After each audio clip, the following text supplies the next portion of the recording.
बिस्मिल्लाहिर्रहमानिर्रहीम। अस्सलाम वालेकुम क्लास। उम्मीद है आप लोग सब खैरियत से होंगे। हम लोग जो है हमारा जो चैप्टर था इंटरनेशनल बिजनेस का, उसकी हम लोग आज सेकंड वीडियो में हैं। ये वीडियो असल में पहले वाले लेक्चर की फॉलो अप है, उसको भी एक नज़र हम लोग जो है यहाँ पे देखते हैं। ये हमारा चैप्टर था जो हम लोगों ने लास्ट टाइम शुरू किया था। ये चैप्टर हमारा 3 वीडियो में होगा। पहली वीडियो हमारे हम लोग कर चुके हैं। आज इस चैप्टर की हमारी दूसरी वीडियो है और इसमें जो पहली वीडियो में काम कर चुके हैं, उसमें ये वाला काम था हमारा कि फर्म को जो है, जो लोकल फर्म है, जब इंटरनेशनल लेवल पे बिज़नेस के लिए जाएगी, तो कौन से डिसीजन से उसको गुज़रना पड़ेगा। उसमें 4 बड़े डिसीजन थे। नंबर 1 पे जो था कि कौन-सी मार्केट में एंट्री लेनी है और वो एंट्री कब लेनी है, टाइमिंग ऑफ एंट्री यानी कि दूसरा किस स्केल पे लेनी है और कौन से मोड से लेनी है। 4 डिसीजन थे जो उसको करने पड़ने थे। ये हमने किए थे और उसके बाद हमने choice of mode of entry के बारे में भी बात किया था, डिज़ायरेबल और अनडिज़ायरेबल मार्केट्स की भी बात की थी। आज जो हम लोग काम करेंगे, वो हमारा जो है इसी चीज़ के हवाले से है, जो हमारे जो 3 डिसीजन हैं।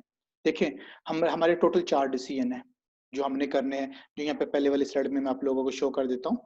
ये देखिएगा, ये 4 डिसीजन हैं, जो किसी फर्म को करने होते हैं, 4 डिसीजन। आज की जो हमारी वीडियो इन पहले 3 डिसीजंस पे है, इसके बाद वाली जो वीडियो होगी हमारी, वो चौथे डिसीजन पे होगी। हम लोग अपने पहले वाले डिसीजन की तरफ आते हैं। वो डिसीजन क्या है? आ जाओ भाई, आ जाओ भाई। जी, इसमें आ गए हम लोग। जी, ये है कि फर्म को जो है कौन-सी इकोनॉमी में, कौन से कंट्री में, कौन-सी मार्केट में एंट्री लेनी है। ठीक है? और उसमें हम लोग बात कर चुके हैं कि ऐसी मार्केट में एंट्री लेनी है जो डिज़ायरेबल मार्केट हो और जो प्रॉफिटेबल मार्केट्स हों। ऐसी मार्केट में एंट्री नहीं लेनी जो अनडिज़ायरेबल मार्केट हो। तो इसमें बात ये होती है कि जी कब एंट्री लेनी है। एंट्री तो लेनी है, ठीक है, कौन-सी मार्केट में लेनी है, डिज़ायरेबल मार्केट में लेनी है, लेकिन कब लेनी है एंट्री, उसकी तरफ हम लोग आते हैं। जी, इसमें 2 तरह की एंट्रीज़ होती हैं क्लास। एक होती है फर्स्ट मूवर एंट्री और एक होती है सेकंड मूवर एंट्री। ये जो 2 तरह की इसमें एंट्रीज़ होती हैं, फर्स्ट मूवर और सेकंड मूवर। क्लास ये फर्स्ट मूवर और सेकंड मूवर का मतलब क्या है, इसका भी हम लोग देख लेते हैं। इसमें जो उसके बारे में चीज़ें हमें मिल जाती हैं।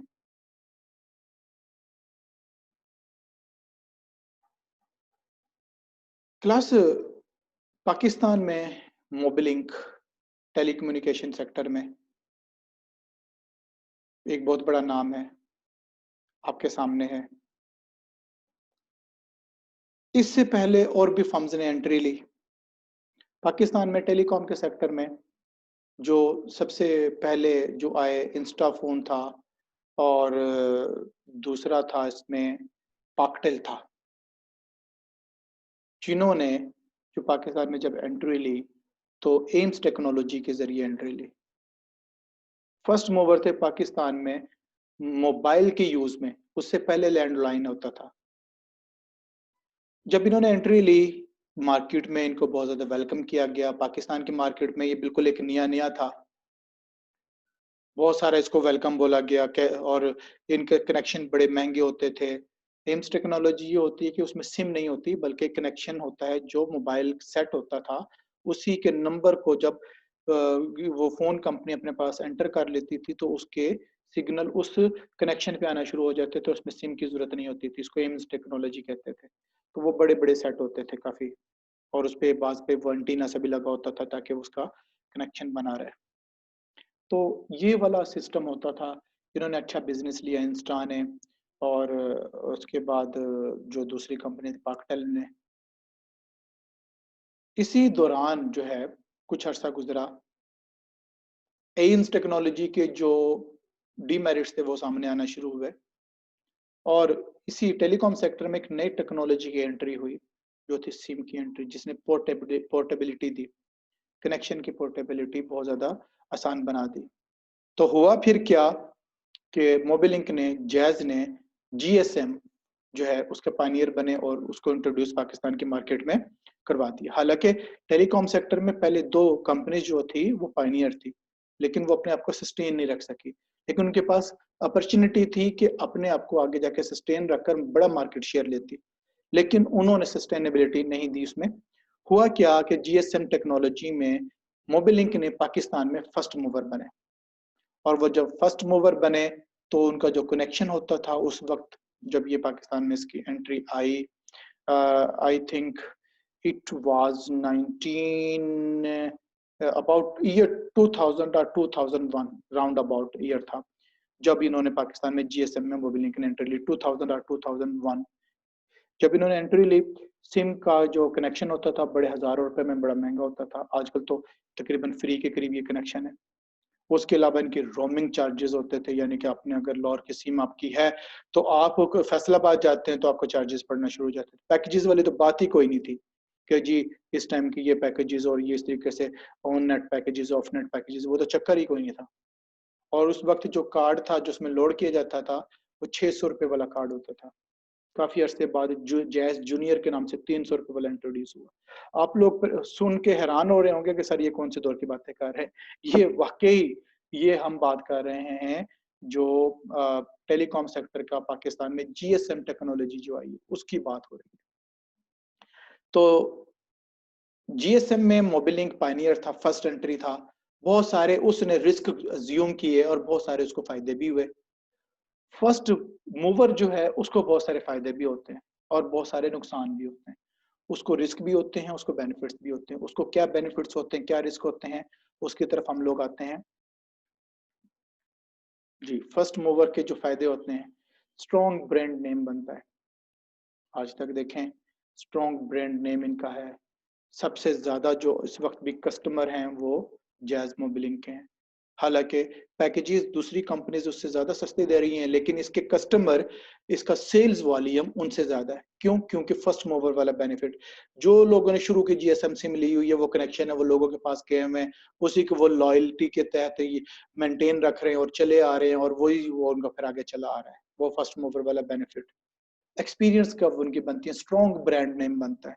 एक्सपीरियंस कर्व क्या होती है? एक्सपीरियंस कर्व प्लस कोई चीज आप बनाने की तरफ आए, पहली दफा बनाएंगे तो हो सकता है आप उसको आधे घंटे में बनाएं और उस पर आपके 50 रुपए लगे।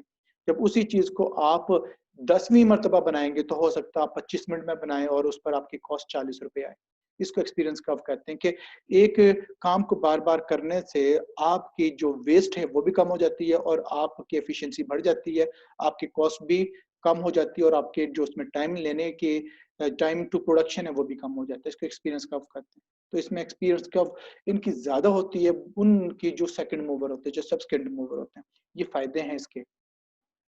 उसके अलावा जो ये स्विचिंग कॉस्ट जो है ये एस्टेब्लिश कर सकते हैं और जिसकी वजह से कस्टमर रिटेंशन इनके पास ज्यादा रहती है। अब स्विचिंग कॉस्ट से मतलब क्या?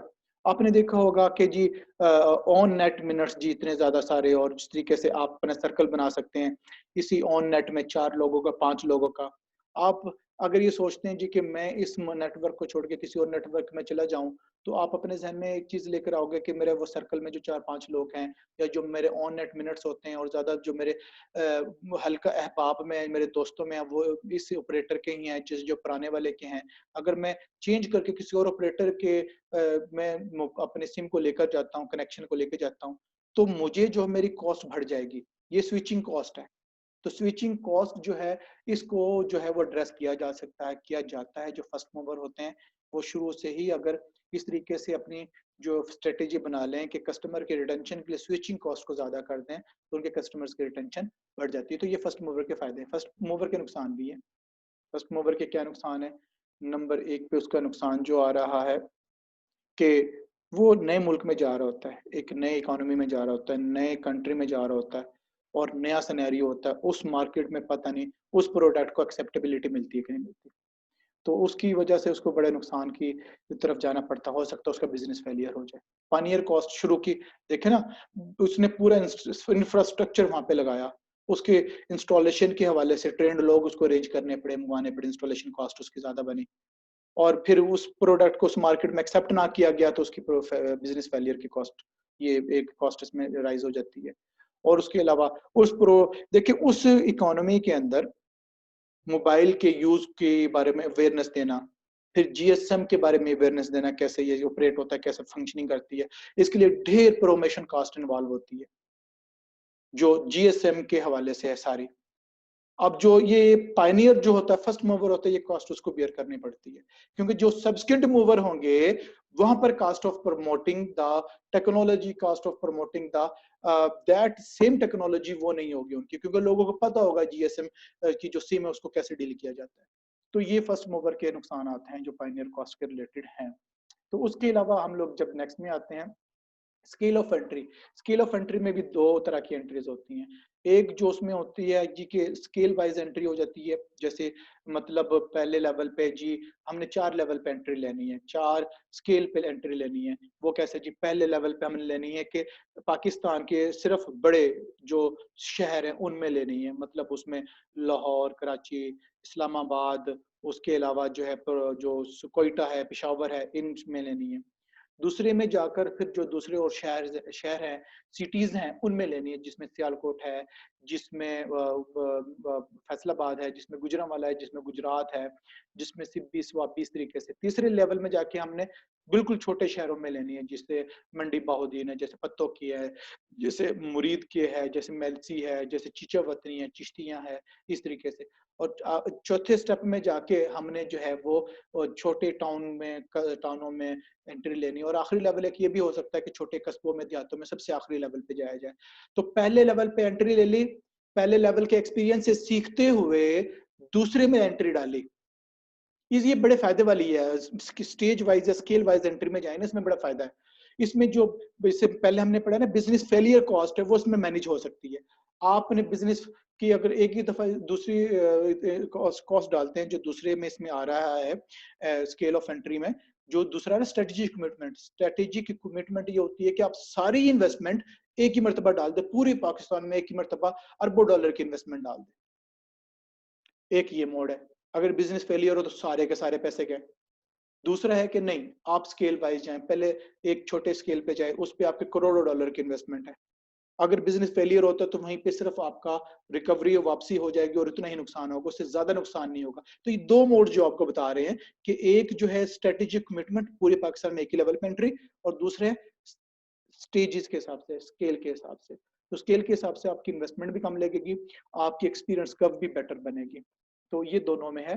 तो अब ये दोनों के हिसाब से जो है आपने देखना है कि कौन से वाला आपको सूट करता है। नॉर्मली जो बिजनेस के लिए रिकमेंड किया जाता है, जो सूटेबल है, वो पहले वाला ही है, जिसमें scale wise, stage wise, phase wise entry ली जाती है। उसके बाद हम लोग नेक्स्ट में आते हैं कि जो अब तीनों चीजें हो गई, कौन सी मार्केट में एंट्री लेनी है, कब एंट्री लेनी है, फर्स्ट मूवर, सेकंड मूवर हो, किस स्केल पे लेनी है, ये तीनों चीजें इसमें हमारी डील हो गई हैं। तीनों की तीनों चीज में इसमें हमारी डील हो गई है। अब चौथी जो बाकी है वो नेक्स्ट वीडियो में करेंगे, लेकिन इन तीन चीजों के हवाले से कि कौन सी मार्केट में, कब, और कौन से स्केल पे।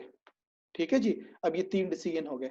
अब इन 3 डिसीजन के बाद जो है हम जो एंट्री ले लेते हैं, तो हम कहेंगे जी कि हम एब्सोल्यूट एंट्री ले रहे हैं, हम सब चीजें ऑप्टिमल लेवल पे हमको मिल रही है। ऐसे नहीं होता, ऐसे नहीं होता। ऑप्टिमल मॉडल जो है वो बहुत कम होता है, थ्योरी में एग्जिस्ट करता है। प्रैक्टिकल में क्या होता है, इन तीनों जगह पर, बहुत सारी जगहों पर आपको बहुत सारे रिस्क लेने पड़ते हैं, बहुत सारी कॉस्ट को ज्यूम करना पड़ता है, देन उसके बाद आपको जो है वे फॉरवर्ड और गो फॉरवर्ड लेना पड़ता है।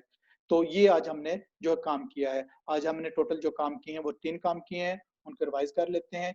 नंबर 1 पे कौन सी मार्केट में एंट्री लेनी है उसको देख लेते हैं हम लोग जी। विच फॉरेन मार्केट टू सर्व, इसकी तरफ आते हैं। पहला डिसीजन, कौन सी मार्केट, ऐसी मार्केट जो आपके लिए फेवरेबल है। फेवरेबल मार्केट जहाँ पे पॉलिटिकल स्टेबिलिटी होती है, जहाँ पे फ्री मार्केट इकोनॉमी सिस्टम होता है, जहाँ पे इन्फ्लेशन कम होता है, जहाँ पे लोग जो ज्यादा अपनी इक्विटी इन्वेस्टमेंट करना पसंद करते हैं। और लेस डिजायरेबल मार्केट कौन सी होंगी, जो ऊपर वालों की रिवर्स होंगी, जो अनस्टेबल मार्केट होती है, जहाँ पे मिक्स डिमांड होती है, स्टेट विद इन स्टेट या डिफरेंट पावर सेंटर्स होते हैं, जिसमें एक्सेसिव लेवल ऑफ बोर्विंग होती है। लोग अपनी इक्विटी इन्वेस्टमेंट को इन्वेस्ट करना, लगाना जो है वो प्रिफर नहीं करते। और उसके अलावा जो है जो उसमें गैप बताया गया कि कौन सी मार्केट जो है वो बेटर रहती है, ऊपर वाला डिसीजन है सो है। बिजनेस गैप भी देखना चाहिए कि कहाँ पे आपके मार्केट के डिमांड मौजूद है। तो पहले लेवल पे हमने ये किया है कि कौन सी मार्केट में एंट्री लेनी है। नंबर 2 पे हमने किया कि कौन सी टाइमिंग ऑफ एंट्री है। टाइमिंग ऑफ एंट्री 2 तरह की है, एक फर्स्ट मूवर है, दूसरा सब्सिक्वेंट मूवर है। फर्स्ट मूवर के अपने बेनिफिट्स हैं, अपने फायदे हैं, अपने नुकसान हैं। सेकंड मूवर के अपने फायदे हैं, अपने नुकसान है। सेकंड मूवर के देखें, उसको बहुत सारे फायदे सेकंड मूवर को। क्या? उसकी कॉस्ट ऑफ जो है वो प्रमोशन नहीं होती है। Cost of promotion, cost of promoting the business नहीं होती, जो यहाँ पे ये देखिए बताई गई है। बिजनेस फेलियर की कॉस्ट का उसको डील नहीं करना, पायनियर कॉस्ट बच जाती हैं। ये सब्सिक्वेंट मूवर के फायदे हैं और फर्स्ट मूवर के नुकसान है ये वाले। फर्स्ट मूवर के ये नुकसान है और सेकंड मूवर के ये फायदे हैं। लेकिन सेकंड मूवर के नुकसान भी हैं, कौन से? जो फर्स्ट मूवर के फायदे हैं वो कौन से? कि बड़ा उसको उसको उसको जो फायदे होते हैं वो यहाँ पे देखिएगा। स्ट्रॉन्ग ब्रांड नेम बनता है, सब्सिक्वेंट मूवर का नहीं बन पाता, फर्स्ट मूवर का बनेगा। सेल्स वॉल्यूम ज्यादा मेंटेन सस्टेन कर सकते हैं, एक्सपीरियंस कब अच्छी हो सकती है। जो सेकंड मूवर की, सबसेकेंड मूवर की जो है वो चीजें नहीं हो सकती। स्विचिंग कॉस्ट की एस्टेब्लिश कर सकते हैं। दूसरे वाले जो है वो लेसर जो है वो पोजीशन में होते हैं इन चीजों को करने के लिए। और उसके बाद हम लोगों ने आज के जो लास्ट किया है कि किस स्केल पे एंट्री लेनी है। दो तरह के स्केल ऑफ एंट्री हैं, फेज वाइज या strategic commitment. Strategic commitment mean सारी इन्वेस्टमेंट सारी मार्केट में एक ही मरतबा डाल दी जाए अरबों डॉलर की, और फिर जो है उसका रिजल्ट देखा जाए कि फर्स्ट मूवर हो तो क्या बनेगा। फर्स्ट मूवर में तो बहुत ही ज्यादा रिस्क है इस काम में। सेकंड मूवर हो तो फिर भी रिस्क है, इतनी ज्यादा इन्वेस्टमेंट नहीं डाली जाती है कि मरतबा, और जो लोकल मार्केट को समझते हुए इन्वेस्टमेंट डाली जाती है। अब ये देखें, जो मोबिलिंक भी जब पाकिस्तान में आया और जो और ढेर सारे बैंक्स भी आए, वो भी शुरू में बड़े शहरों में आए, फिर छोटे शहरों में, फिर से छोटे यूनिट में। इस तरीके से फेज वाइज गए हैं और अपने बड़े पहले वाले बड़े शहरों की एक्सपीरियंस से सीखते हुए फिर नेक्स्ट में जब इन्वेस्टमेंट डाली है तो उसमें वो ज्यादा बेटर पोजीशन में रहे हैं। तो आज जो है हम लोग अपना काम यहाँ पे कंप्लीट करेंगे। तो अपना बहुत सा ख्याल रखिएगा। आज जो हमने काम किया है, ये काम जो हमारा एंट्री स्ट्रेटेजी थी उसकी दूसरी वीडियो थी, जो टोटल 3 वीडियो हैं, उसमें जो तीसरी वीडियो है उसमें एंट्री स्ट्रेटेजी के जो हमारा टॉपिक है ये कंप्लीट हो जाएगा। तो अपना बहुत सा ख्याल रखिएगा। टेक केयर एंड अल्लाह हाफिज।